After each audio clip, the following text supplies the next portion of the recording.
Hi, my name is Daniel Olshansky. I'm Chet's intern here on the Android team at Google, and today I'll be discussing a few card flip animations. So today I'll just show you how to flip cards, both from side to side, out and in, and as well as a few little tricks on how to do graphic animations on darkening and spinning the cards when you need to.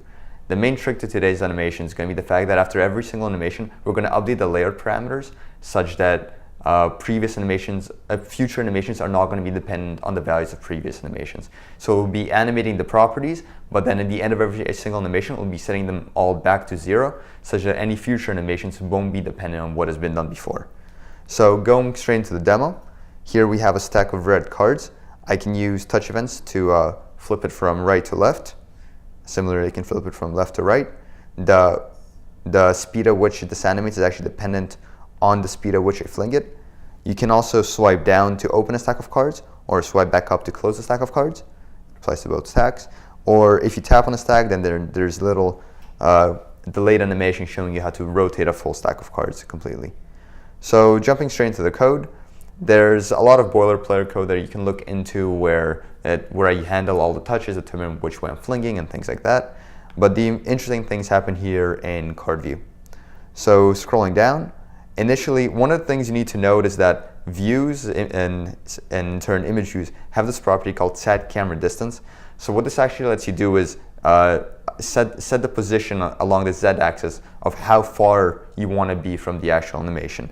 Originally, in this animation, if you were to set it back to its default value, you'd see that we don't actually see the flip animation because it happens behind the screen.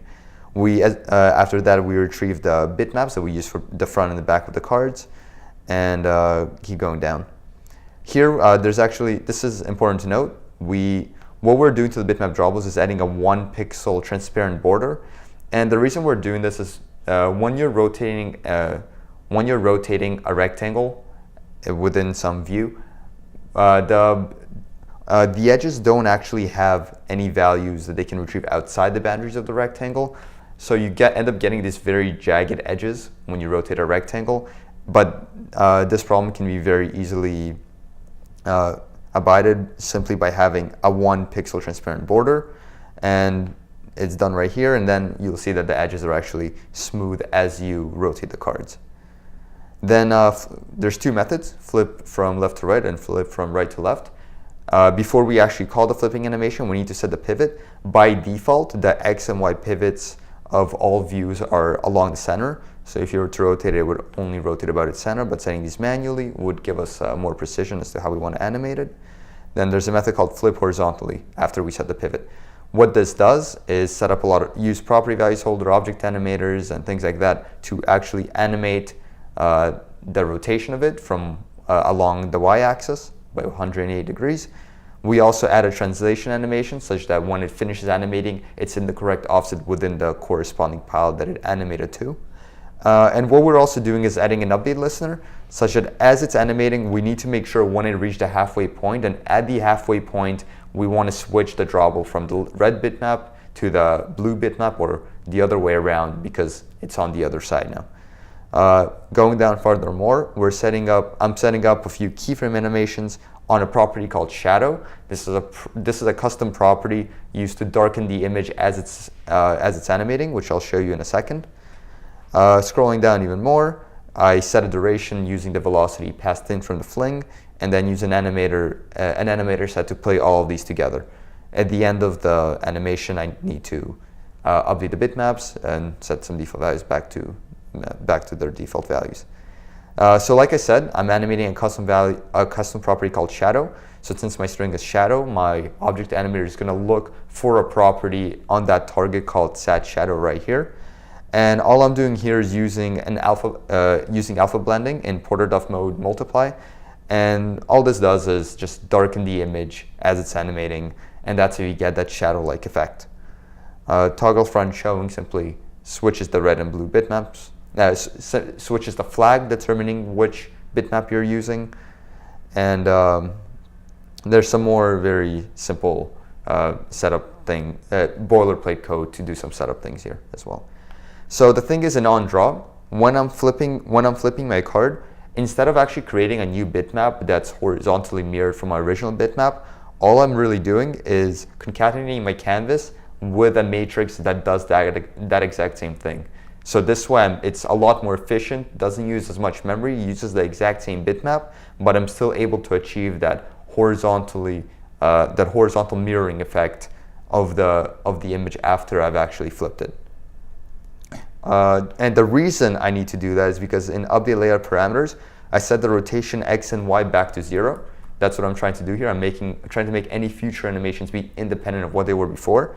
But in order to achieve that, I also need to update my the left margin of my layout parameters to be exactly where it is after the animation. And then, of course, update the parameters as well.